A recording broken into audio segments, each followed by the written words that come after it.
Welcome sa Dries TV. Kung interesado ka sa ganitong news, huwag kalimutang isubscribe ang ating YouTube channel. Maraming salamat! Welcome po ulit sa ating panibagong update tungkol kina Kim and Paolo Abilino. Sa bawat update natin, tatalakayin natin ang mga pinag-uusapan sa mundo ng social media tungkol kina Kim and Paolo Abilino. Kaya naman kung hindi pa po kayo nakasubscribe dito sa ating channel nako, i-click nyo na po yan and isama nyo na din ang bell button. So ayan, welcome back again sa ating YouTube channel mga ka-Kimpaw, and sa update natin ito ang pag-uusapan natin ay tungkol sa mga importanteng kaganapan kina Kim and Paolo Abilino. Maraming salamat sa pagsuporta ninyong lahat. At bilang pasasalamat ko, meron akong 2 komento na napili para basahin ko sa inyo. Unahin nating basahin ang komento ni Ginang Adela Zulueta. Sabi niya, ako din bago matulog at pagising ko agad, binubuksan ko yung laptop ko kahit ilang beses ko nang napapanood, di ako nagsasawa. Basta Kimpaw, 18 years old na ako pero kinikilig pa rin sa kanila. Sila lang, walang iba. I got interested to their tandem after my husband passed away over 2 years ago. Great stress reliever. Love them both. Maraming salamat sa komento, Ginang Adela Zulueta. Parang base sa comment nyo, nagkaroon kayo ng panibagong pag-asa, no? Dahil kay Kim and Paolo Abilino, parang nalilibang kayo dahil sa kanya, nakakalimutan nyo na po yung tungkol sa masasakit, 'di ba, at malulungkot na pinapasaan nyo po. Kaya maraming salamat talaga kay Kim and Paolo dahil talagang maraming natutulungan nila, lalo na po yung mga oldies, sila po yung pinagkukunan ng kasiyahan. Kaya good choice na sila po yung laging binibigyan ng project ng management. Next comment, mula naman ito kay Ginang Edita. Sabi niya, hello ka trender, syempre basta Kimpaw, happy kami everyday. Namiss namin ang Kimpaw na mag-gym at mag-jogging. Alam mo ka trenders, ngayon lang kami tumutok sa love team. Ito lang Kimpaw kasi mahal namin sila. Hindi nakakasawang panoorin ang kanilang mga teleserye at movie. Sa amin lang happy kami kung may kasalang maganap ang Kimpaw kasi gusto naming makita ang mga anak nila Kim at Paolo. Siguro mga mabait at maganda at gwapo, nagmana sa dalawa.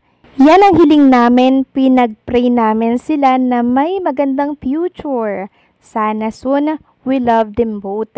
Syempre naman po, Ginang Edita, maganda at pogi ang magiging anak ni Kim and Paolo Abilino kung sila po ang magkatuluyan, at ipag-pray natin yan mga ka-Kimpaw. So maraming salamat po sa mga nag-comment, at kung gusto nyo rin pong mabasa yung mga komento ninyo dito po sa ating programa or channel, mag-comment lamang po kayo dyan ng mga nakaka-good vibes kay Kim and Paolo Abilino, okay? Next topic, pag-usapan na po natin ang tungkol dito sa linlang ni Kim and Paolo Abilino dito po sa Netflix. So ilang araw pa lamang po na umeere ito sa Netflix, talaga naman pong pasok sa top 10.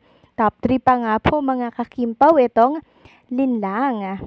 Kaya ngayon pa lang kinocongratulate na natin si Paolo, si Kim, si JM, Direk FMR, Direk Jojo Sagin, at sa mga team ng linlang. Akalain nyo yun, just on its first day, top 3 na po agad sila. Until now, good standing po ang linlang dito po sa Netflix, considering na ito was already show in Prime and Free TV. Pero talagang umaarangkada pa rin po sa Netflix. Grabe lang, di ba? Ang dami talagang supporters ni Kim and Paolo Abilino. At ang sabi nga po sa write-ups ng PEP, masusubukan daw po itong lakas ni Kim and Paolo Abilino. Ayan Kim Cho at Paolo Abilino, masusubukan ang lakas sa Netflix. Ayan top 3 sila.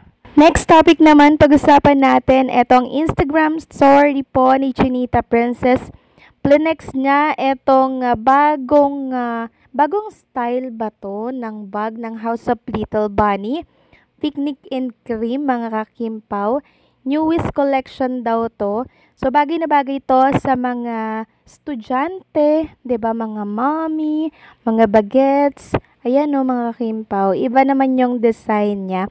And kung gusto nyo pong makabili niyan, Eto lang po, mag-shop lang kayo dito po sa inilagay na link ni Kim Chiu. Samantalang pag-usapan naman natin ang tungkol dito sa big night ng PBB. 'Di ba meron pong nagtatanong na Kim Pao fans dito po sa Facebook kahapon, and na topic na natin 'yan. Sabi niya, sana daw dumalo si Chinita Princess.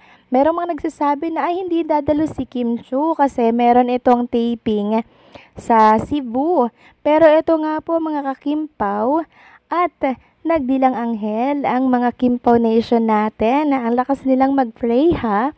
Kasi si Chinita Princess po ay umalis na ng Cebu para dito po sa PBB Big Night. Kaya ang tanong po ng marami, si Kim Chiu lang po ba yung umalis ng Cebu tapos iniwanan si Paolo Abilino sa Cebu? Well, hindi natin masagot mga kakimpaw Kasi kung nasaan si Kim Chiu, andun din syempre si Paolo Abilino.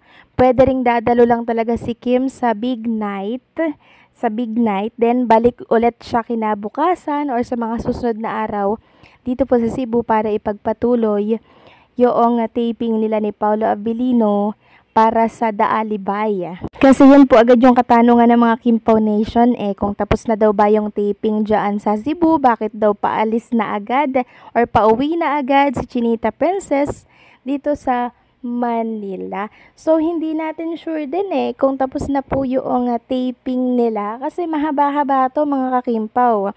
Pwede na lang kung tapos na po nila yung eksena doon sa Cebu kaya pwede na silang umuwi. So pagka ganon, di kasama niya na po si Paolo Abilino dito sa airplane.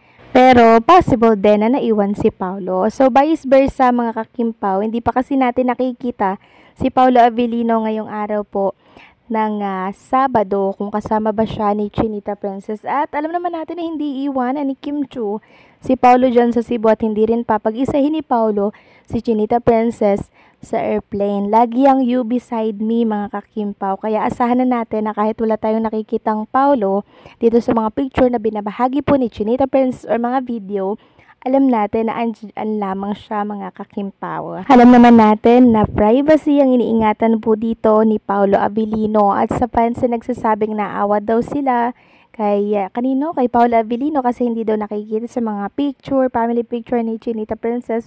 Ba't naman sila maawa kay Paolo Abilino? 'Di ba? Gayong ito yung pinili po nila, ito yung napagkasunduan po nila mga kakimpaw na ingatan yung privacy dahil silang dalawa ni Kim Chiu ay nasa showbiz industry. Public figure sila kaya lahat exposed na, 'di ba?